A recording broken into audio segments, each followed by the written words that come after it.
दिसतेस उद्या क्लबिंगला जाऊयात. अगं नाही, उद्या मला घरी थांबायचं. 6 डिसेंबर आहे ना.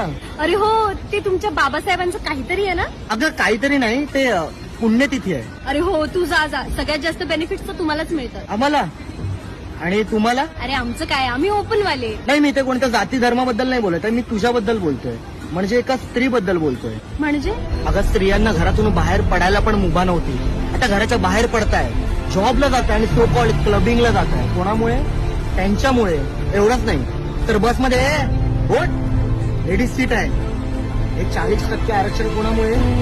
त्यांच्यामुळे. अरे ट्रेनमध्ये महिलांसाठी आरक्षण म्हणून विशिष्ट डब्बा दिलाय. कोणामुळे? त्यांच्यामुळे. मॅटर्निटी लिव्ह म्हणजे स्त्रिया गरोदर असताना 6 महिने भर पगारी सुट्टी मिळते. कोणामुळे? त्यांच्यामुळे. आणि हो, दिवाळीचा सण थाटामाटात साजरा करायला जो बोनस मिळतो ना, कोणामुळे? त्यांच्यामुळे. त्यामुळे तुमच्या बाबासाहेबांचं म्हणणं